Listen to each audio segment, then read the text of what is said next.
अस्सलाम वालेकुम, welcome to my YouTube channel. आज का हमारा टॉपिक है basic operation of a computer.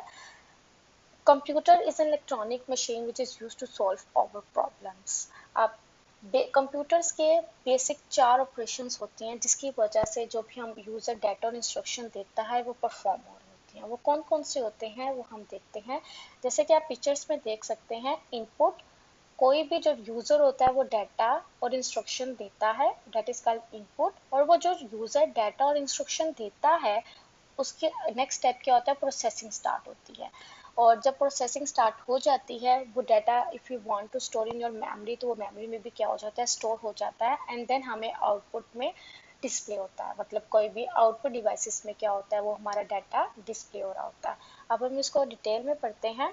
The following four basic operations are perform by computers which are shown in figure. जैसे कि आप पढ़ सकते हैं, सबसे पहले इनपुट, प्रोसेसिंग, और जो प्रोसेसिंग होती है उसको हम स्टोर भी कर सकते हैं, storage devices, and then output. First one is input operation. Input operation हमारे पास क्या है। अब इनपुट ऑपरेशन देखें, कोई भी जो यूजर है वो उसने अपनी इन डाटा और इंस्ट्रक्शंस कंप्यूटर को देता है, और किस डिवाइसेस के थ्रू देता है, वो डिवाइसेस हमारे पास इनपुट डिवाइसेस कहलाती हैं। और कौन से डिवाइसेस को थ्रू देगा, कीबोर्ड, माउस। अब हम पढ़ते computer operation, sorry input operation. A computer is a data processing machine. Computer हमारे पास क्या होती है, एक डाटा प्रोसेसिंग मशीन है। और वो डाटा प्रोसेसिंग मशीन जो यूजर दे रहा होता है इंस्ट्रक्शन और डाटा, उसको क्या करता है, प्रोसेस करता है। User enter data and instructions. User जो डाटा एंटर करता है और इंस्ट्रक्शन एंटर करता है इनटू द कंप्यूटर, वो किस डिवाइसेस के थ्रू कर रहा होता है, कीबोर्ड और माउस के थ्रू कर रहा होता है।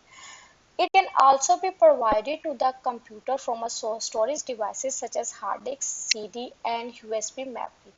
The input data instruction are stored in the memory for the further processes, for the further processing. अब देखें, जो हमने अपनी डाटा कंप्यूटर को दी है, डाटा दिया, इंस्ट्रक्शन दिया है, वो कंप्यूटर मेमोरी में क्या कर सकता है, स्टोर भी कर सकता है for further processing. For example, अगर आप कोई भी वर्ड पे अपनी फाइल बनाते हैं तो उसको आप क्या कर लेते हैं, अपनी मेमोरी में कंप्यूटर की स्टोर कर लेते हैं कि अगर आपको कोई फर्दर प्रोसेसिंग के लिए यूज़ करनी पड़ जाए या आपको वो फाइल की ज़रूरत पड़ जाए तो आपके कंप्यूटर में मेमोरी, कंप्यूटर की मेमोरी में क्या हो, स्टोर हो। हमारा नेक्स्ट स्टेप क्या आ जाता है, processing.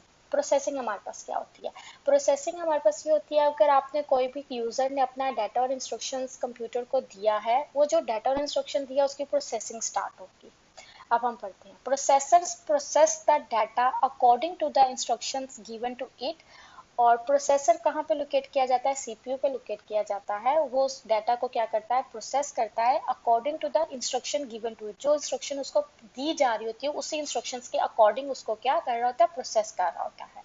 The microprocessor fetches the data instruction from the memory and store it in a instruction register। इसका क्या मतलब है, fetches का मतलब होता है लाता है। वो मेमोरी से उस डाटा को क्या, डाटा और इंस्ट्रक्शंस को लेकर आता है और स्टोर कर देता है इंस्ट्रक्शन रजिस्टर्स में। The control unit then decode the instructions to find out which operation is to be performed। Decode का मतलब क्या है, अब डिकोड का मतलब यहाँ पर ये देखें, यूजर ने जो डाटा और इंस्ट्रक्शंस दी हैं वो ले आया मेमोरी से। अब उस डिकोड का मतलब ये है कि वो उसी इंस्ट्रक्शंस को क्या करेगा, परफॉर्म करेगा अकॉर्डिंग टू इंस्ट्रक्शंस के। यूजर की जितनी इंस्ट्रक्शंस है, यूजर की जो रिक्वायरमेंट्स है उसके मुताबिक उसको क्या कर रहा होगा, परफॉर्म कर रहा होगा। After decoding the instruction, it sets signals to other part of the computers to execute it. And the next one is storage devices। अगर आपने इनपुट दे दिया, उसकी प्रोसेसिंग स्टार्ट हो गई, और अगर जैसे कि मैंने आपको बताया प्रोसेसिंग हो गई है तो हम उसको क्या कर सकते हैं, कंप्लीट भी कर सकते हैं डिस्प्ले करवाने से पहले। स्टोर भी कर सकते हैं, सॉरी, स्टोर भी कर सकते हैं डिस्प्ले करवाने से पहले। स्टोरेज ऑपरेशन हमारे पास क्या होता है, the result produce after processing are store in a memory. और जो हमने रिजल्ट प्रोड्यूस किया होता है प्रोसेसिंग से पहले, हम उसको क्या कर सकते हैं, आफ्टर प्रोसेसिंग, प्रोसेसिंग के बाद, प्रोसेसिंग कंप्लीट हो गई एंड देन हम उसको स्टोर कर सकते हैं अपनी मेमोरी में before they are send to the output devices, और आउटपुट डिवाइसेस से डिस्प्ले करवाने से पहले।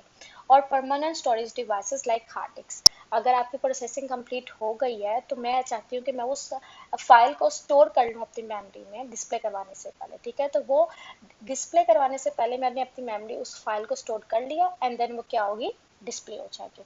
और हम इसको परमानेंट भी स्टोर कर सकते हैं किसमें, like hard disc. Output devices हमारे पास क्या होती हैं, the result of the data processing store in a memory must be output so that they can be seen by the user. हमारी इनपुट हमने जो यूजर ने डाटा और इंस्ट्रक्शंस दी कंप्यूटर को, उसकी प्रोसेसिंग हो गई, उसकी स्टोरेज कंप्लीट, मतलब उसको हमने मेमोरी में स्टोर कर लिया एंड द लास्ट स्टेप क्या, आपने जो भी यूजर ने डाटा और इंस्ट्रक्शंस दी थी उसकी हम क्या करवाएं, डिस्प्ले करवा दें मॉनिटर के ऊपर, आउटपुट डिवाइसेस के ऊपर। अब हम उसको क्या करवा रहे हैं, डिस्प्ले करवा रहे हैं। The result of a data processing store in a memory must be output so that they can be seen by the user. तो उसको यूजर क्या कर सकता है, देख सकता है। The control unit display the result on monitor. जो कंट्रोल यूनिट है वो रिजल्ट को कहाँ डिस्प्ले करते हैं, आउटपुट डिवाइसेस कौन से होते हैं, सच एज मॉनिटर्स और printer, it on a printers. The result can also be seen in a storage devices such as hard disks for use in the future.